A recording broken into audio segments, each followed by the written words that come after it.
اور کشف المحجوب اٹھائے پڑھے انشاءاللہ اسے مرشد مل جائے. کشف المحجوب اٹھائے پڑھ کے دیکھیں. داتا صاحب کا خوبصورت واقعہ لکھا ہے کہ میں آپ جا رہے تھے راستے میں کچا پڑا تھا. آپ کے پیر بھی ساتھ تھے. فرماتے تمام لوگوں کے کپڑے بھی گندے ہوئے, پیر بھی گندا ہوا. جب داتا صاحب کے منہ سے گزرے نہ پیروں پہ کیچڑ لگا نہ کپڑوں پہ کیچڑ لگا. پھر داتا صاحب نے ہاتھ جوڑے, مرشد کریم یہ بتائے آپ کے کپڑوں پہ کیچڑ کیوں نہیں لگا؟ تو مرشد نے آگے سے جواب دیا, فرمایا ہم نے دنیا کا گند دل سے نکال دیا ہے. ہمارے دل میں دنیا کا گند نہیں ہے تو ہمارے اوپر گندگی کیسے رکھ سکتی ہے؟ جس کے دل میں دنیا کا گند ہو فرمایا وہ کبھی کامل نہیں ہو سکتا. جس کی نظر مرید کے جیب پر ہو. اس دن تو یہ کہتے تھے کہ مرید کہتا تھا میں پیر کا ہاتھ بیعت کروں. آج مرید کہتا کوئی دبئی کا بندہ ہو تو میرا مرید بنا دے, کوئی سعودیہ والا بندہ میرا مرید کرا دے. یا میں بھی کہوں گا میرا مرید بھی دبئی میں رہتا ہے. 4 گروہوں کا ذکر فرمایا ہے, من النبیین والصدیقین والشہداء والصالحین. یہ 4 گروہ ہے. صالحین کا جو گروہ ہے اس دور کے اندر, اس زمانے کے اندر ان کے پاس جانا, ہم قرآن پر عمل کرتے ہیں, قرآن بھی سچا ہے, ہمارے نبی کا فرمان بھی سچا ہے. اللہ والوں کے پاس جانے سے پہلا فائدہ یہ ہوتا ہے, رب قرآن میں فرماتا ہے اللہ خلا یوم معلوم, فرمایا جب تمام دوست تمہارے دشمن بن جائیں گے فرمایا اس وقت اللہ والوں کی دوستی تمہارے کام آئے. ہم اس لیے جاتے ہیں. تو دوسرا فائدہ یہ ہوتا ہے, اللہ والوں کے پاس ایک بندے نے جیسے پوچھ لیا کیا اللہ والوں کے پاس وہ 99 قتل کرنے والا جا رہا تھا. فرمایا جب انہوں نے 99 قتل کیا پھر آگے چلا ایک خشک مولوی ملا جس سے پوچھا اللہ والا میری توبہ ہو جائے گی؟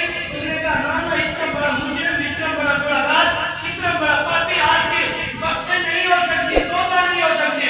اس نے کہا چل ٹھیک ہے میری تو نہیں ہوتی. پھر اس نے اس مولوی, خشک مولوی جو اللہ والوں کو نام ماننے والا تھا, اسے بھی قتل کیا. فرمایا چل سینچری تو پوری ہو گئی.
تو آپ نے آواز دی یا شیخ؟ فرماتے ہیں آواز دینا ان کا کام تھا۔ فرماتے ہیں ابھی چوبارے سے زمین پہ آنے سے پہلے پیر پہلے موجود تھا۔ پیر نے ایسے ہاتھ میں پکڑا اور آرام سے زمین پر لٹا دیا۔ مریدنی نے پوچھا فرمایا آپ بخارے سے کب آئے ہیں؟ تو آگے سے جواب دیا فرمایا تو چوبارے سے آ رہی تھی، میں بخارے سے آ رہا تھا۔ فرمایا جیسے تجھے چوبارے سے نیچے پھینکا گیا، میں بخارے سے چلا، نیچے آنے سے پہلے پہلے اپنے مرید کو بچا کر زمین پر لٹا دیا۔ یہ ہوتے ہیں پیر۔ آج کا پیر نہ جو نماز نہ پڑھنے والا، یہ جی پیر ہے۔ اعلیٰ حضرت نے 4 شرطیں لکھی ہیں۔ فرمایا مرید پیر وہ نہیں ہوتا۔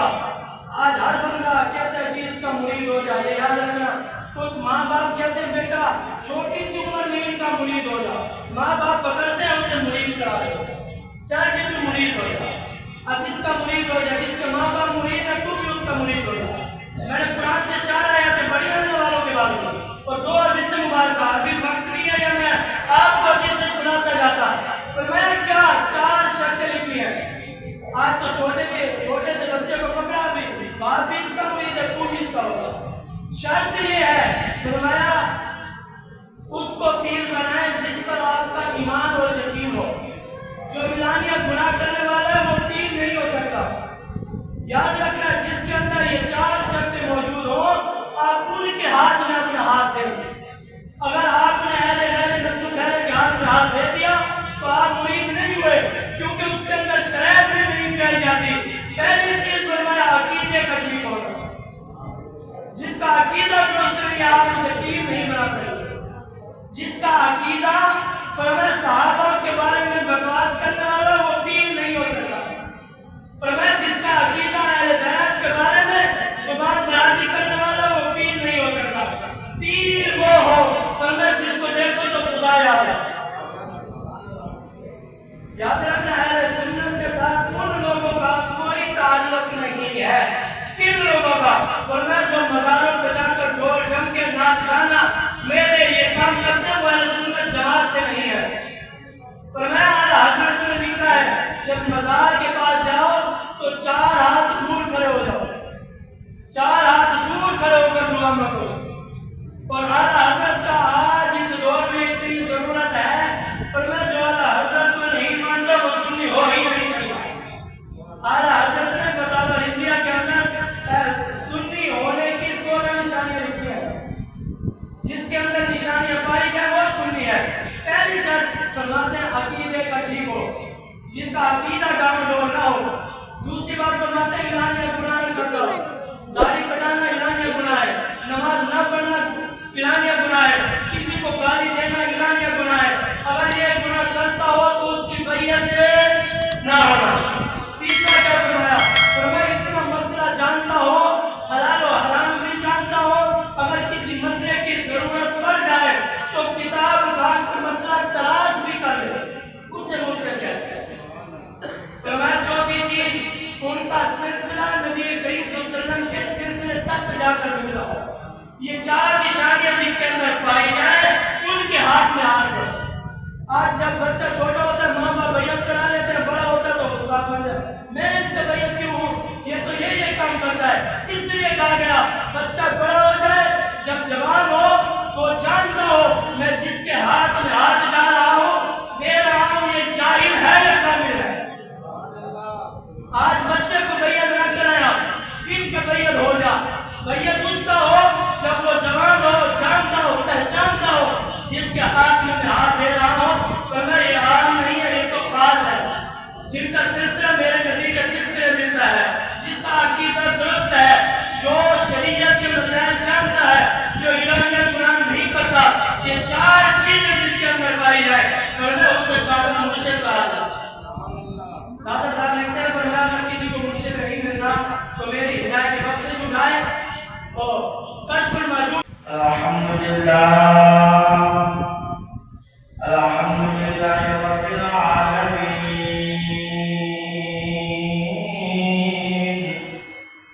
والعاقبۃ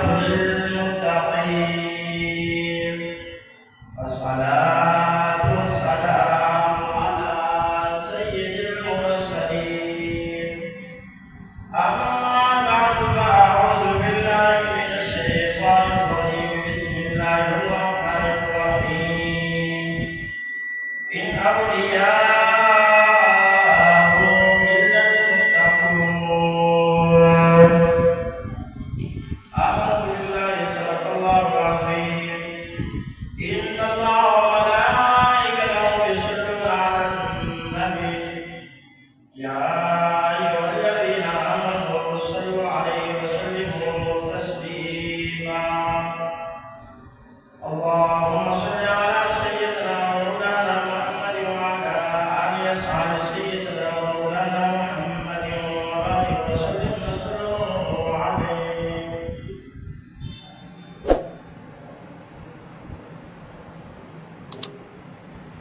الصلاة والسلام عليك يا سيدي يا رسول الله.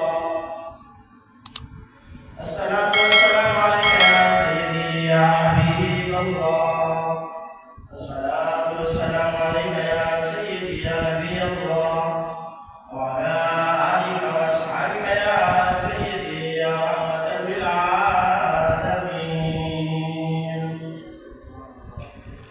میرے ادب شریف سے چند مرکہ کوئی صاحب جمال نہیں ہو سکتا، بلکہ سارے زمانے کے شاعران کا جڑا سونا خیال نہیں ہو سکتا. ثانی سے اس کائنات کے اندر کوئی میداندار نہیں ہو سکتا. میرے آقا کی شان شریف پاسے کوئی جزیات نہیں ہو سکتا.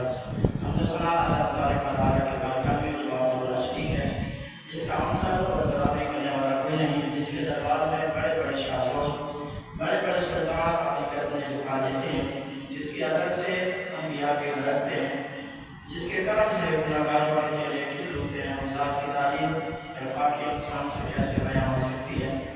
درود و سلام آقا نامدار مدنی تاجدار سرکار مدینہ سرور الوسینہ زادہ ابوالجہاں امام الانبیاء والمرسلین کی بارگاہ میں عرض کرنے کے بعد حضرات جی بابات آئیتا جمعت مبارک عزت عظمت والا نہیں ہے. الحمدللہ آج کا جو میرا موضوع ہے وہ ہے شان اولیاء، کیونکہ یہ سفر کا مہینہ ہے. اس مہینے کے اندر بے شمار اللہ کے ولیوں کے عرس ہو رہے ہیں. جیسے ڈاکٹر صاحب رحمۃ اللہ تعالیٰ علیہ کا عرس بھی ہے، اور وہ بے شمار اللہ کے ولی جو ہیں ان کا عرس مبارک اس مہینے کے اندر منایا جاتا ہے.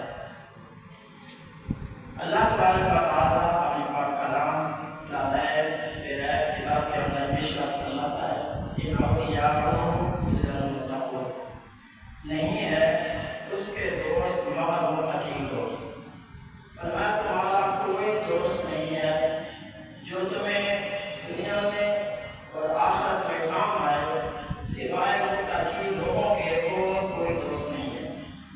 دوسری آیات میں میرا رب ارشاد فرماتا ہے الاخلاء یومئذ بعضهم، فرمایا سارے لوگ دشمن ہو جائیں گے اس وقت جن کی دوستی کام آئے گی وہ اللہ کے ولی ہیں. اور تیسرے مقام پر ارشاد فرمایا یا ایھا الذین آمنوا اتقوا اللہ وکونوا مع الصادقین، اے ایمان والو اللہ تبارک و تعالیٰ سے ڈرو اور سچے لوگوں کے ساتھ ہو جاؤ. تیسرے مقام پر ارشاد فرمایا اهدنا الصراط المستقیم صراط الذین انعمت علیہم، فرمایا ان لوگوں کا راستہ اختیار کرو اهدنا الصراط کہ مجھے سیدھے راستے پر چلا. کچھ لوگوں نے ترجمہ کیا کہ یا اللہ ہمیں سیدھا راستہ دکھا. اعلیٰ حضرت عظیم البرکت فرماتے ہیں کہ میں سیدھا راستہ ہم نے دیکھا یا اللہ ہم کو سیدھے راستے پر چلا. یہ چار آیات کریمہ میں نے آپ کے سامنے پڑھی ہے اور ایک احادیث مبارکہ ہے، وہ سماعت فرمائیں انشاءاللہ. اس کے آگے اولیاء اللہ کا ذکر خیر کرنا ہے. آؤ میرے نبی کے غلاموں محبوب علیہ الصلوۃ والسلام، میرے نبی جگہ گھر ہیں، صحابہ موجود ہیں. میرے آقا علیہ الصلوۃ والسلام نے سلام کا جواب دیا اور دیکھنے والا نظر نہیں آ رہا سلام کیا کس نے ہے. صحابہ نے عرض کیا یا رسول اللہ یا حبیب اللہ فداک امی و ابی، ہمارے ماں باپ آپ پر قربان ہو یا رسول اللہ. آپ نے جس کو سلام کا جواب دیا ہے فرمایا وہ سلام کرنے والا نظر نہیں آیا. فرمایا سلام کرنے والا نظر نہیں آ رہا.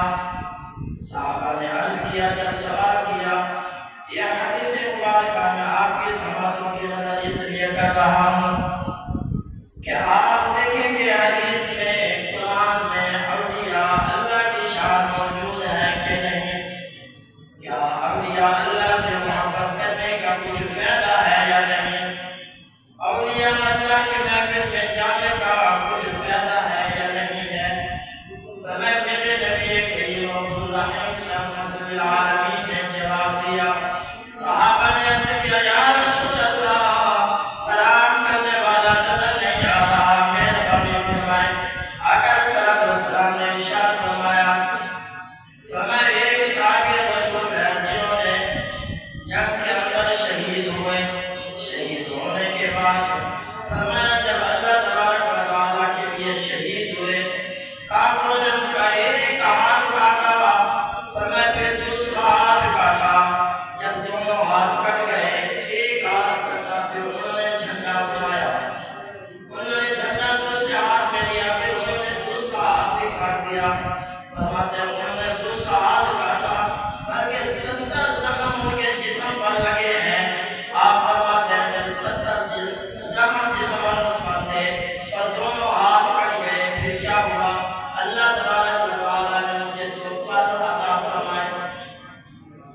جسم کٹا، ہاتھ کاٹ دیے گئے، دونوں ہاتھ کٹے تو اللہ نے 2 بار عطا فرمایا۔ یعنی اللہ والے جو ہے دنیا سے جانے کے بعد اور زیادہ کام کرتے ہیں، اللہ رب العزت ان کی ڈپٹیاں لگا دیتا ہے۔ جابر طیار رضی اللہ تعالیٰ عنہ کا واقعہ ہے، آپ کے جب دونوں بازو شہید ہوئے اللہ نے ان کو 2 بار عطا فرمایا۔ پھر ہوا کیا؟ فرماتے ہیں جب وہ شہید ہوئے تو محبوب کریم فرماتے ہیں میں نے دیکھا جابر طیار جبرائیل اور میکائیل کے ساتھ اڑ رہا تھا، وہ جہاں جاتے ہیں ان کے ساتھ جاتا ہے۔ پھر حضور نے ایک گواہی یہ دی، پھر حضرت اسماء بنت عمیس رضی اللہ تعالی عنہ حضرت جابر طیار کی بیوی جب میرے نبی کے پاس آئی، فرماتے ہیں وہ بیٹھی ہوئی تھی، صحابہ بھی بیٹھے تھے، جب دیکھا حضور نے سلام کا جواب دیا تو سوال کرنے والے صحابہ تھے، جواب دینے والے رحمت للعالمین۔ جب انہوں نے سوال کیا یا رسول اللہ آپ نے سلام کیا، جواب دیا ہمیں سلام کرنے والا نظر نہیں آتا، تو حضور نے فرمایا میں نے ابھی دیکھا جابر طیار یہاں سے گزر رہے تھے، انہوں نے مجھے سلام کیا تو میں نے سلام کا جواب دیا۔ معلوم ہوا کہ مرنے کے بعد مرتے نہیں، فرمایا وہ زندہ رہتے ہیں۔ اس لیے تو کسی نے کہا تھا اللہ اللہ کیے جانے سے اللہ نہ ملے، اللہ والے ہیں وہ جو اللہ سے ملا دیتے ہیں۔ فرمایا کہ ان کی روح جو ہے فرشتوں کے ساتھ ہو جاتی ہے، فرشتوں کے ساتھ مل جاتی ہے، حدیث پاک کے الفاظ ہے۔ معلوم ہوا اللہ والے جو ہے مرنے کے بعد میرا رب ان کی ڈپٹیاں لگاتا ہے، پھر وہ کام کرتے ہیں۔ ان اللہ والوں کے نام میں سے ایک نام آتا ہے جسے داتا علی حجویری کہتے ہیں، جن کا عرس منایا گیا ہے۔ فرمایا شاہ نقشبند بخاری رحمۃ اللہ تعالی علیہ یہ اللہ کے ولی گزرے، ان کی ایک مریدنی تھی، جب ان کو پکڑا گیا فرمایا اوپر سے ان کو پھینکا گیا زمین کی طرف، نیچے جائے گی مر جائے گی۔ یہاں سے 2 چیزیں ثابت ہوتی ہیں، پہلے سوال کریں کہ اللہ والے کی محفل میں جانے سے کیا فائدہ ہوگا؟ یہ سوال لوگ کرتے ہیں آپ اللہ والوں کی محفل میں جاتے ہیں کیا ملتا ہے؟ میں یہ کہتا ہوں اگر دیکھنے والی آنکھ ہو تو خود خدا ملتا ہے، دیکھنے والی آنکھ ہو تو خود خدا ملتا ہے۔ فرمایا دوسری چیز بیان فرمائی اللہ والے کے پاس جانے سے ہمارا فائدہ یہ ہوتا ہے ہمیں اللہ ملتا ہے۔ اور دوسری چیز یہ ہے اگر کسی کی دکان پہ جانا ہو تو ہم کسی سٹور پہ جانے کی بجائے پرچون کی دکان پہ چلے جائیں، ہم کہیں ہم نے اس دکان پہ جا کر فرمایا یہ پاؤڈر یہ چیز خریدنی ہے، تو یاد رکھیں وہ چیز ہمیں پرچون کی دکان سے نہیں ملے گی بلکہ وہ سٹور سے ملے گی۔ اس لیے اللہ والے جو ہے یہ ایک ہی دکان ہے، جب وہاں جائیں گے تو ہمیں اللہ والے کچھ عطا فرمائیں، دوسری دکان میں جانے سے ہمیں کچھ نہیں ملے گا۔ فرمایا حضرت خضر، آج لوگ کہتے ہیں تم نبیوں کے پاس کیوں جاتے ہیں؟ میں نے کہا قرآن سے سنو۔ فرمایا اللہ کے نبی ہیں جن کا نام حضرت موسیٰ علیہ السلام ہے، اللہ کے نبی موسیٰ علیہ السلام ولی کے پاس جا رہے ہیں، اور اللہ کا نبی ولی کے پاس جائے کوئی نقصان نہیں ہوتا، تو محبوب کا امتی ولی کے پاس جائے نقصان نہیں ہوتا۔ اللہ کے نبی ہیں ولی کے پاس سیکھنے کے لیے جا رہے ہیں، اور دوسرے اللہ کے ولی گزرے ہیں۔ فرمایا جب حضرت سلیمان نے کہا تخت لے کر کون آئے گا، جب قرآن میں فرمایا تھا قال عفریت من الجن، جن کھڑا ہوا کہا محفل ختم ہونے سے پہلے میں لے آؤں گا، تو سلیمان نبی نے کہا مجھے پہلے چاہیے۔ فرمایا قال الذی عنده علم من الکتاب، فرمایا جس کے پاس کتاب کا تھوڑا سا علم تھا اس نے ہاتھ اٹھائے کہا میں لے آتا ہوں۔ فرمایا کتنی دیر میں لے آؤ گے؟ قال الذی عنده علم من الکتاب انا آتیک به قبل ان یرتد الیک